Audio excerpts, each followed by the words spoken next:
What's going on, you guys? It's your favorite model's favorite model, Tarisha T, and I am with my boo, Esmy V. Hey, boo. Hey, y'all. Hey, boo. I miss you. I mean, you don't need to miss me. I'm here for you always, okay? You see what I'm saying? Call my phone. But see, here's the thing. Let me tell you all about Esmy, right? I first met her at a power shoot in the city. And she came rushing in. She had her hair. It was hot. She was doing too much. She was just running all over the place. And she was like, I look a mess. I said, girl, I got you. Come on. And I rushed her to the bathroom. And we just connected from that. Orange must be our color, though, because the dress was orange. See? It was. Yes, it was. And yeah, and I didn't, this wasn't on purpose. This is the first thing I found, so yeah. But it's so cute. She be looking too cute. I told her she got to show me her dresses and stuff, where she get them from, because she be in her soft girl sexy era, and I love it. I love it. So, Esmy, before we begin, my love, can you tell my people where they can find you? Oh, of course, for sure. Every single social media platform is Esmy, ESMY_V. Everywhere, except for TikTok. It's with a 1, but same. Yeah, I had one with a 1, the IAmTarishaT 1. That wasn't me. Somebody hacked me. I mean, because TikTok unfortunately had like my page, and that's what I could find. So there you have it. Okay, but listen. Well, let's talk about that briefly. Like, when they had hacked your page, were you able to get how many followers did you have at that time? Do you remember about? So it was TikTok. I haven't really put all my focus on TikTok, but I had like 100,000 followers. But my videos were like in the millions, and it was tough because I had money in there. Yeah. And when TikTok takes your page, your money's gone too. Yeah. That hurt my soul. That hurt my soul. I'm not even gonna put the amount, because then that would really hurt you. Don't. But they didn't even give me a warning. They just literally took my entire page. It was over. Damn. Was it behind somebody hating, or you was just in violation? You don't know? I got a notification saying that one of my videos, because I do a lot of like skits. Yeah. And we did a train video where Spider-Man had jumped over the tracks and he like body slammed. It was like, you know, when your ex-man sees you with your new man. Yeah. And he like slammed him, and they said that I was bullying. So bullying is an automatic like no. Yeah, of course. So I mean, rightfully so, but it's like, come on, y'all. Come on. I mean, I get it, but it was clear that it was a skit. I'm sure of it, because I've seen some of your skits, and it's obvious they're skits. Like, they didn't even give me a warning or nothing. They was just like, and it's crazy because, you know, then you have like Facebook, it did millions of views. Instagram did millions of views. Nobody had a problem, but TikTok apparently. Yeah, all the social media platforms don't be feeling a lot of different things. You tried it on YouTube? No, you know what? I really so I'm working on a few things, which I'm sure we're gonna touch on, and YouTube is gonna drop when those things drop as well. Awesome. So, in the works. That's what's up. That's what's up. Yes. Oh, I got an exclusive. Y'all heard that? Oh yeah, you're gonna get all the exclusives, because you actually came. You know, you came. This interview comes at a pivotal moment in my life where things are shifting. So this is like the world doesn't even know yet. I've been very quiet about these things. Clock it. Period. So this is cool. So not only am I just getting to know my boo to find out if she's Bossy Approved by Tarisha T, I'm getting the exclusive, because who else but me would get the exclusive? Period. Okay. I mean, it wouldn't make any sense. I know. The math just don't math. Like, so, okay. So, Esmy, as far as your content, right?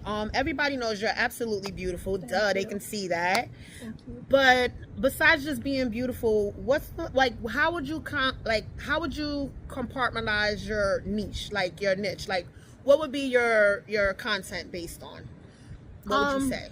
That's a really good question, because I think like even experts say, and me, when I started off teaching, right, I would say you have to find your department, your niche. And the truth is, you don't have to do. For me, I don't have a ceiling. The sky has no ceiling, and neither do I. So I work a lot off discernment. You know, if it feels right. Obviously this is my job, but if I come across somebody and we just vibe, I have no problems with doing it for free. Obviously, you know, I gotta eat, so of course. you know, it's a business for me, but I work off discernment and I do what feels right at the time. There was a time in my life though where it was just like, you know, I was doing the footwork, so I would pretty much like be in every skit. I didn't really have a skit standard. Yeah. But that's not where I'm at. I do have like a skit standard now. There are things that I wouldn't do. Right. There's things that I don't even want my name. I respect everybody's thing. Of course. You know what I'm saying? But I'm just not. It's just you're not a brand. Yeah, and I'm a brand. your brand should be protected. Right. Absolutely. And I think that when I started in this business, it was like a shock for me because I never thought that this would be me. I remember like praying when I was a kid, you know, going through whatever I was going through, like, you know, a lot of people gonna know me, people gonna watch me, and I would like fake sing and do all this stuff. And now it's like to see that coming into fruition. I think like it was for a while it was like a shock. Yeah. Like, oh my God, I'm doing this. I can't believe I was able to quit 3 jobs and just solely do this. And I think as things are shifting for me now, I like this is really my thing. Right. So I think the niche for me is my thing. You know what I'm saying? Whatever comes with that thing, as opposed to like a one-sided. And I'm glad you said that because I was always told, like, with me trying to start doing this or whatever, that I needed to pick a niche. Yeah. Now, the thing about me is I'm a Jane of all trades. I'm good at every fucking thing I do. You know what I'm saying? So it's like anything these hands touch becomes magic. You know what I mean? And I know that's definitely due to the universe and everything that God instilled in me. But I'm just good at it all. So I'm like, I don't know what to pick. And literally last week, I'm looking on TikTok, you know, how things just come into your thing, in your algorithm. And they're like, what about the no niche? I said, oh, I love that. The no niche. Yeah. I said, wait a minute. I touched the hashtag and look. And some girl was like, I'm looking for the no niche content creators. Because I want you to be doing makeup today, and I want you to be on a yacht tomorrow, and I want you to be showing me cleaning videos tomorrow. And I'm like, because that's life. That's life. You know what I'm saying? So to just say, oh, I can only do this, that's like a no-no. Yeah. You know what I mean? Like, absolutely. And that's why I was like, wow, I fit in a no niche. And I just learned that last week. I love that for you. I love that for you too, because you do the same thing. I love that you actually brought that up, because now I think that gives me a way to actually describe it. You know what I'm saying? That's not like a lengthy thing. Exactly. The no niche. I like that. Yes, I love it for us. Because think about it, like, because this other lady I started, because, you know, you go down a rabbit hole when you find something. So one of the girls was like, well, you know, I'm ADHD and I'm a neurodivergent, and because I have this, I can't focus on one thing. I need the no niche people, because I need you. You think like me. I'm like, oh my goodness. Yeah, I just love a lot of things. Me too. You know what I'm saying? I love to be very spontaneous, and I feel like, you know, the most natural thing in your life is change. Yes. And I adapt to change, and I'm open to change constantly, because I don't feel like one thing is the correct thing. No, you know, of course there's not. multiple ways to do stuff. Absolutely. So, yeah. Absolutely. I love that for us. I love that for us too. So shout out to the no nichers. Come on here, baby. Okay. We love y'all and receive y'all. Okay. So Esmy, before you became this dynamic content creator, because it's the truth, what else were you doing before? Like, who's Esmy before that? I was still in the no niche. She was a no niche. So, you know, my life, like, I've been very open to a lot of things, but prior to social media, you know, I'm the mother. Of course. I'm the friend. I was working 2 full-time jobs, 1 part-time job. I was kind of like figuring out life. I grew up in foster care, so I never had like a specific direction. I just always had a lot of drive. Right. And I always wanted to do a lot of things. And what I realized now, like at this age, looking back, I think I was just trying to figure it out. Yeah. You know what I'm saying? So, like, I think that society teaches you, okay, work, because you got to have that money to do what you like to do. The one thing that has never, ever changed is that I've always traveled. Like, I could be broke and still traveling. I know, because that's just where my heart is at. Some ladies like purses. I like a plane. Well, no, that's right. You know what I'm saying? I love meeting people. I love conversating with people. I like learning different cultures, because I feel like because I was a young mother, because I was in foster care, because I didn't have like a structure, like people looked at me differently. Yeah. Because you know, I didn't fit into what society says that you're supposed to be like. So being in front of other people that do different things gives me you know, kind of, it shows me to stay open-minded. It shows me that you know, not one thing is correct. Right. That you can live differently and still accomplish and still be successful, and you know what I'm saying. So I just like learning. So I love to travel. Yeah. But besides that, that's pretty much what I was doing. I was figuring things out. I've always been like super loving. I've always been that person that's just like, oh, not everybody's good, but most people are good. You know, like I know what you meant by that. I've always been a lover girl. Yeah. Yeah. So that was me prior to social media, like away from the public eye. And I think also like I had like a very dramatic life. So I feel like I was just moving in pain. Yeah. I feel that. I feel that because I swear it's like you're talking about me, like, except for the being in the foster care system. But literally, that's the role that I was playing. I had the same walk. So I guess that's why God made us connect. Because, you know, we get it. I understand exactly what you mean by that. Because, you know, I praise it that I discovered who I was as a woman on October 12, 2012. Ooh. I know the date. I woke up one day, like, I was extremely depressed, and then I woke up the next day, and I was like, God, just, like, you know, I'm tapped out. I ain't got it. And I literally woke up the next day, and I realized who I was as a woman, my boundaries, the things that I wanted from life, what I wanted to get out of this life that we have for this short period of time, what I wanted my kids to have, the life that I wanted for all of us, the people I wanted to be around. I figured all that out. So now it's like, okay, now that you gave me the blueprint, let me figure out how to build this house. You know what I'm saying? So now I'm in the building of the house process, which is fine. You know what I mean? Because a lot of people still at our age don't even know who they are. Yeah, and then I want to add to that, like, guys, you're entitled to do that and to discover this multiple times in your life. Yes. Like, just because this happened in, you said October 12, 2012. October 12, 2012, that doesn't mean that it may not happen again this year. Oh, no. You know what I'm saying? Because I feel like I discovered myself when I turned 30. And then I felt a real heavy shift. Yeah. In my 38th birthday, a real heavy shift. But I was so like attached to what I discovered in my 30s that I didn't want to make that change. Right. And I feel like God kept putting me on my ass. Until, you know, just recently I finally accepted that, you know, my life is shifting and I'm getting ready to like hit this new journey, and, you know, like, I don't know where it's gonna go, but I know that I'm gonna get up every day and push it. Absolutely. So I just wanted to mention to everybody, like, you're entitled to discover yourself multiple times, because essentially you have to make your bed, you have to lay in it. That's right. Don't let nobody take you away from that. Period. And I'm gonna slightly piggyback off of what you said, because the fact that you said you found out who you were when you were 30, and then you had another shift that God pushed you in when you were 38, that's because who the Esmy you found at 30 was preparing her for the years to come until she was 38. Sure. You had to be prepared to handle what was given to you at 38. You know what I mean? So she's absolutely right. We're constantly glowing and growing. You know, I always say that. What you doing today? Glowing and growing, because I love to learn. I love to meet new people, and I love to, like, hear different experiences. So, because I take something from it. Like, I haven't learned nothing from her right now because, like, she's telling my life. Right. But I know there's more to come, so we'll figure it out. Let's see. So, okay, Esmy, as far as, we know you're an amazing content creator. We know you're a dope mom. We know you're an awesome friend, and we know you're an absolute girl's girl. What kind of hidden talent do you have that nobody knows about? Oh, wow. That's funny that you asked me that, because throughout life I've always said, like, damn, I have no talent. Why? Hear me out. I'm ready. Okay, hear me out.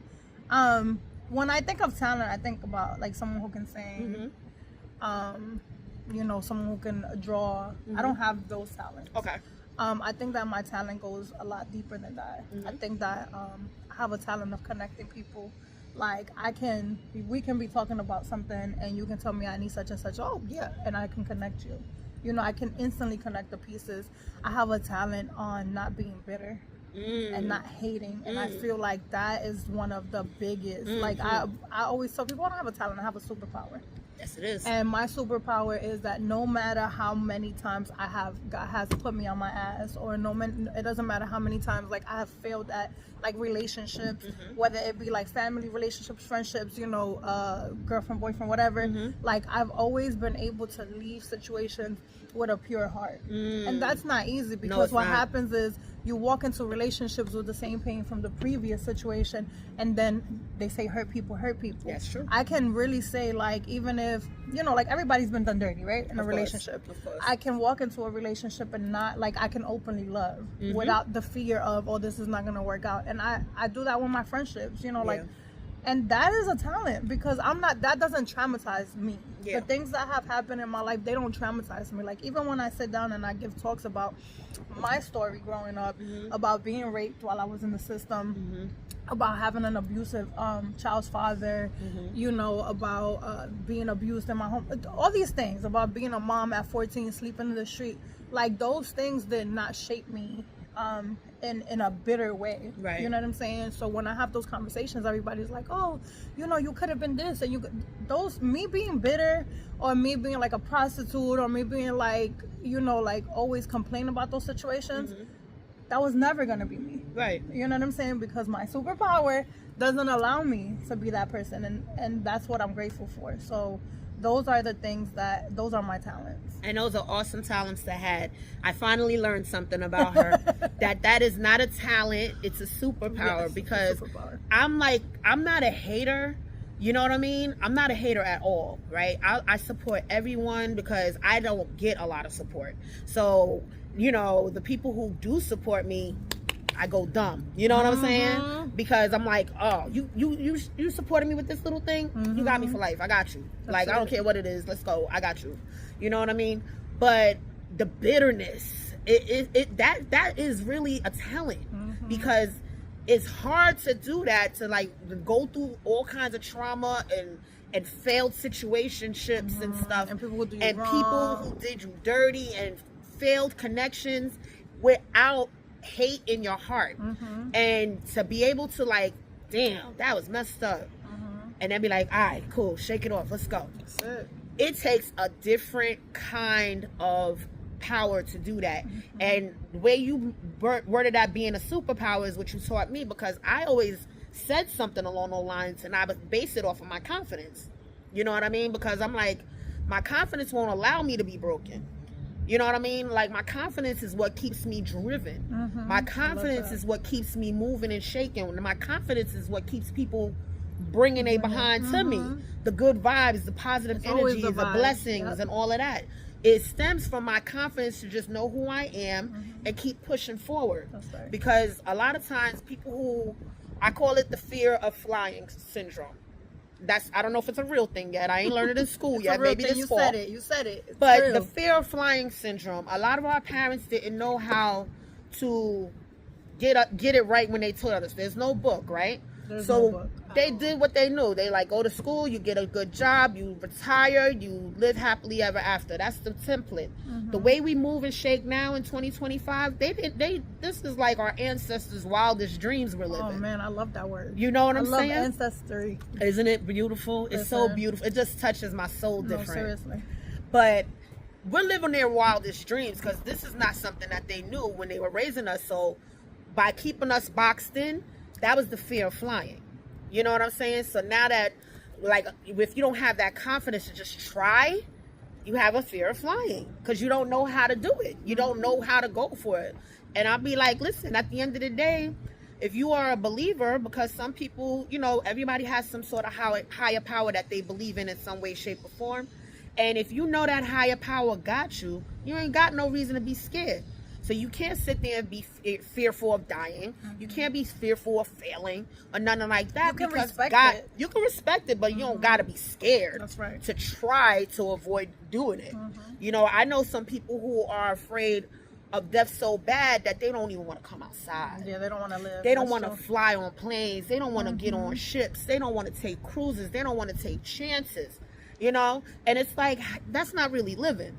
You know what I mean? Agreed. So I can respect that. So I learned that that's not so much a confidence thing, it's a superpower. Period. It is.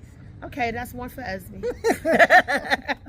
So Well, Esmy, as far as everything else you have going on, I understand you do have other businesses. Can we talk about those? Absolutely. All right, so where do we start? Well, let's start with whatever the name of. Now, you are so multifaceted. Like, so let's start with what I love, right? Let's go with what you love and we'll make our way down to what you like. Right. Let's start with what doesn't require work. Okay. Right. So I have a nonprofit. Mm-hmm. The name of my nonprofit is called Pura Vida. That's pure life. Mm-hmm. That name came because about 3 years ago, I was very ill, mm-hmm. and I spent the entire summer in a hospital. And they were like, "Call your family." Mm. And you know, they were just like, they just knew it was time for me to go, and I was very, very still because I knew it wasn't my time. Of course. And prior to that, I will always tell my, like, I traveled everywhere, but I will always tell my daughter, like, oh, Costa Rica is like my dream place to go to, but in my head, I wanted to do that with my partner, you know, and I was single, so. Of course. So when I came out of that, my daughter actually took me to Costa Rica. Aww. And we had an amazing time, and their thing is Pura Vida, which means pure life. And I chose that name because that's exactly how I want to live my life. I want to live a pure life. I want to live a life that doesn't affect others in a negative way. You know, I want my decisions to be pure, to be out of love, to be out of just out of that core feeling. You know what I'm saying? Yes. Because going back to the higher power and going back to the ancestors, I feel like our sole purpose is to be good human beings. Absolutely. Overall. So that's why that name was so dear to me. So I named my nonprofit Pura Vida. And then kind of like where I want to go, because let me just say, by no means is it put together. Okay. But I have been doing I've been doing, I guess, God's work for a long time, because I've been feeding people that need it. I've been giving. Listen, if I get somewhere and somebody's like, I want that, I'll take it off. Yeah. You know, my body. People know that every time I go on vacation, I pack and I come back with nothing because I give it away. I have no attachment to materialistic things. But I realized, especially during COVID, when I was going out and feeding the homeless and things of that nature, I realized that, imagine if I'm doing so much good by myself, imagine what I can do if I had a village. Yeah. And I think that this transition in my life right now is about that. It's about creating a village. Because what happens is, when women like us, who have been doing things by ourselves for so long, and we don't feel like a lot of people support us, we stop asking for help. That's true. And I think that part of my rebirth is asking for help, because that means that I'm lowering my ego and I'm truly doing God's word, and I'm truly listening to my ancestors. So what I want to do with this nonprofit is, I want to I was in foster care, and in foster care a lot of things went wrong. Right. And I had to win a lot of things, and even through life. So with this nonprofit, I want to open the doors to young women and men coming out of foster care, so that I can direct them in the right path. College is not for everybody. Right. You know what I'm saying? And I went to college and I got degrees for all the wrong reasons. So I want to make sure that when people come into my nonprofit, they know exactly what their goal is and what their talent is and where they're going to take it. So I've done enough work in this influential world where I know a lot of hairstylists, and I know a lot of people in different places who are willing to help. Yeah. So as opposed to paying a big program for a certification, you know, you will go into these little guy. You will go into these companies that need the help. Right. And you know, you'll have those resources. Furthermore, I want to create a community where they can move into, I want to buy acres, and I want to show people how to farm, like the kids how to farm. And I want them to have a stable home, because I didn't have that for a long time. So I crave stability so much that it led me to all the wrong places. Yes. You know, it led me to hold on to wrong relationships. Indeed. Because I wanted stability. Like, okay, well, you know, we have a home. So if you're getting abused in a home, like, you're staying there because you're scared. Yeah. You know, so I don't want people to go through that, and I don't want people to wing it. That's right. So my nonprofit is about that, but overall is about people knowing that there are resources. I get tired of hearing people saying, oh, like, I don't know what to do. There are resources, but people don't know where to get them. So I want to use my influence and those who have helped me to spread the word that there are. So I would like to be, you know, the connector.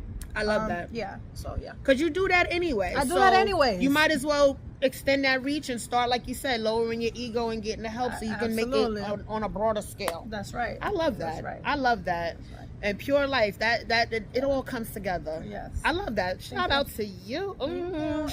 She got another cool point. Let's see. So that's my nonprofit. I love it. I hope you guys all support it. I'm gonna be campaigning really, really, really big for it. I have some things that will come back, you know, if you have me, and we'll talk about, because I kind of like, I'm in my very like chill, let's make it happen era, and then we'll talk about it. Because I made the mistake of like saying a lot of things before they came true, and then, you know, not everybody like wishes good. So. Oh no, you got to definitely hold on to stuff until it popped off, and then let it pop. Right. So I have that, and then I have a credit and money company, which I love because it is work. Because then I have a lot of I provide work from home opportunities.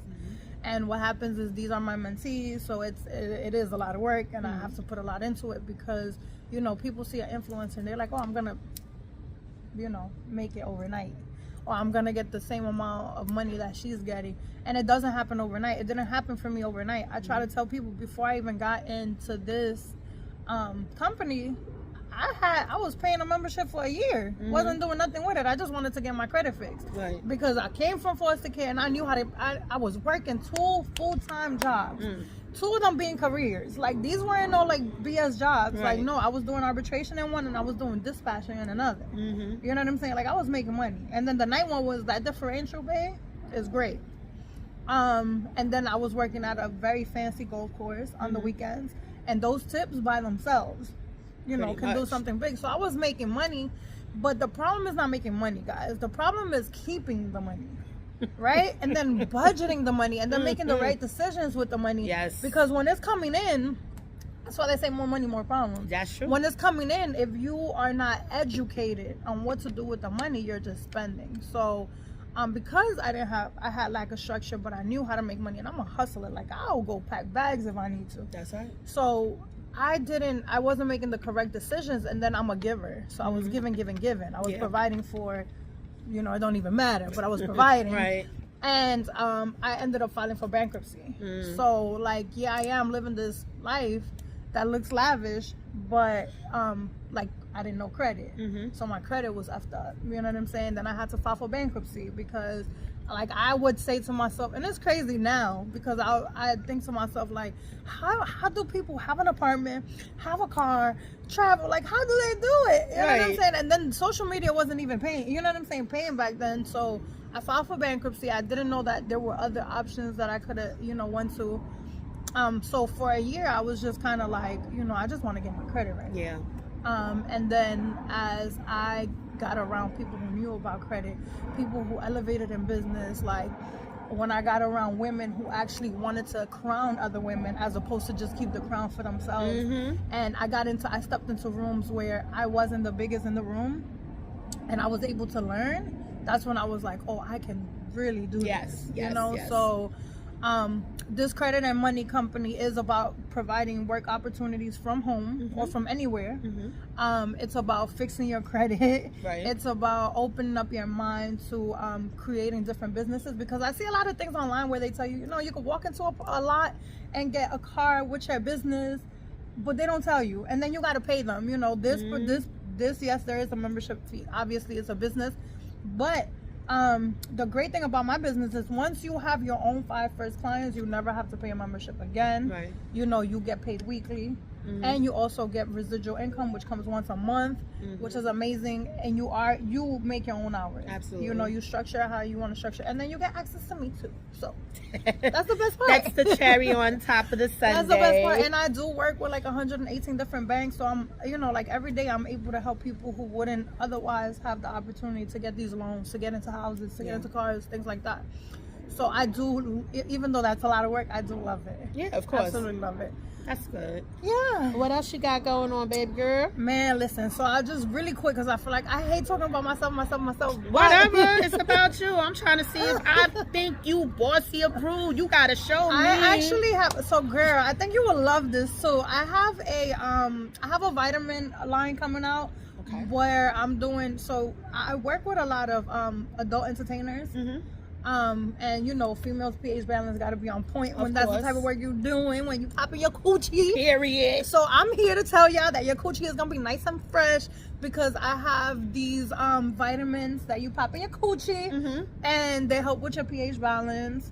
They're amazing. They're natural. You know, they've been tested. They Esmy approved. Okay. They're called Pure Curves because, you know, we are curvy women. Period. Not to take away from the slim babies, but we all are born with curves. Every it last doesn't matter one of in us. what size. That's right. So which is why, yeah, you know, I have pura vida. So that's why I decided to do Pure Curves.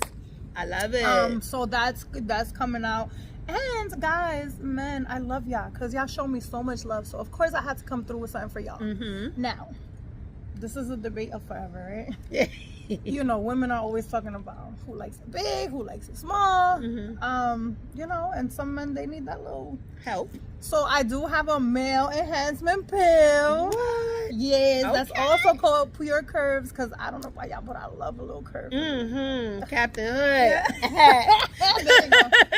You've reached some places. Period. So I do have a male enhancement pill that's gonna be super dope for you guys, and Nice. it's all gonna be packaged and dropped at the same time. For those of us who are working on our weight as well, along with those products is gonna be a weight loss situation, because for me, it's like me, I used to weigh 350 pounds. Really? And it took me about a year and change to lose it. I did have, because you guys always want to know, right? Like who did surgery, who didn't. So I'm a big advocate. I had a stomach, I don't even remember what it's called. Liposuction? No, the gastric gastro. Yeah, I got the sleeve. Okay. I just had a sleeve last year. Actually, a year ago in this month. Yeah, so I did the sleeve, and for a year and change, I had like a nutritionist. I had and I lost so much weight, and I was depressed. Talk about depression. First of all, I had a big ass head with a little ass body, and then a big ass booty that was weighing me down. It wasn't for me, y'all. So then I started eating, but then I kind of overdid it. Yeah. So I feel like as women, we're always kind of like struggling with our weight, and I think that for me, weight is not a number, like it's where you're comfortable at. Because I've always been confident. Same. But when I was slim, I wasn't. Same. Which is crazy. It right? is crazy because I used to always be like maybe a size, like maybe like a 12, 10, 12 when I was smaller. And I mean, I knew I was the shit, but I didn't know I was this dope. I didn't have this until I got bigger. So that's the truth. Yeah, that is absolutely the truth. So I am gonna put it, because I feel like I said, I don't think that it's a number, but I do feel like there's a certain size where everybody feels comfortable. Yes, you know, whatever that absolutely. is. So I want the opportunity to not just like sell a product that's gonna make you lose weight. I want the opportunity to dive in and help you achieve whatever that size is. Yes. So that's that. Okay. I have my Pure Curves, and then of course, you know, a girly who's a girly has to bring out some cosmetics. Of right? course. So I do have some skincare cosmetics dropping. Yes. Because I think that's something we all, you know, struggle with. And it's crazy because when I was younger, I would always say like, first of all, I don't like the way like lotion feels or anything like that. I don't like the way lotion feels on my face. I hate it. I don't mind it on the body. I hate it on my face. I don't like it on the body either, because it's just like, but you know, we need it. Yes. And when I was younger, I would always be like, no, I'm not gonna be one of them ladies who wants to like anti-aging, but as I'm getting older, I've realized that there's so many changes your skin goes through. So I was just like, you know, I wanna be in people's houses through my products, helping. Right. You know what I mean? So Absolutely. like with the skincare, that's the point. Like I want you to be able to put that on and feel glamorous. I want you to, you know, as you're getting older, or depending on what you're doing throughout the day, I want you to have a moisturized face, you know, and it's not crazy to the pockets. And I also want to show with these lines, like with these actual products, I want to show that it's possible. Like I came from nothing, you know what I'm saying? And I'm not like, I'm not a Rihanna, but I'm a Esmy. You know what I'm saying? Right. Which means that I'm you. And I want to make sure that you understand that this is not about me doing it. Like, this is somebody who worked for it, and now I have it. You can do the same thing, whether it could be whatever. Yes, it is. You know, so I think that is the principle behind it. It is, and I like that. Yeah. And oh my goodness, you got too much going on. What else you got going on? Talk about it. I'm listening. So besides that, I just started I took my real estate want to say it's going on a year. So I've been investing on like real estate property because I'm gonna convert those into content houses because I want to give the opportunity. I realize that that's where the world is going. Like, you know, everybody wants to be a content creator, and it's funny because it's actually not saturated at all. No, like I feel like there's so many, you know, like there's family things. So I want to actually provide event spaces for content creators to make that extra money. Yes, you know what I'm saying. So that's kind of like what I've been kind of like traveling to different places. I've been a little MIA lately. Yes, you have. I've been, every time I post, I went from posting skits to just posting like, oh, I'll be right back. Right. Because we're definitely looking into bringing a space for content creators to do what they do. I love that. I loved it all. Oh my goodness. And I have a movie coming out. Sorry. Oh, come on. Nah, girl, let's talk about it. A movie. This movie was supposed to come out like 3 years ago. And this is where like divine timing is such a real thing. Yes. Because I feel like I wouldn't have been prepared. I didn't have the right village. Right. You know what I'm saying? To support that movement. And I feel like now this is a great space. So the movie is coming out. I have a very, very big role in the movie. And What's I'm it excited. called? I can't say. Okay. All right. Well, we're going to wait. No, that's fine. We're going to wait because, listen. But of course, you should be doing interviews at the red carpet. I will Because it is be. going to be here. It's going to be in New York. I will be here. I will be there. And then we'll find out the name when I'm at the red carpet because I need to know. Yes. I want to be at the screening, so definitely let me know. It's going to be my first movie. I just did, but listen, you hear her, right? I've been bragging on my first movie for the last 3 months. Like, you know what I'm saying? It hasn't come out yet, but the name is out there. I'm in Hoorah 99. Ja Rule's in the movie, and it's my first movie. I'm excited for I have you, a Queen. small role, and I made such a big impact in it. I love that. So and dope. You would. And someone like you would definitely do that. Yeah. It's crazy. I can't wait till y'all see that movie. So shout out to the Hoorah 99 cast. So, yes. And wait for Esmy's title. We're going to get that later because I'm getting that exclusive. Super excited. Yeah.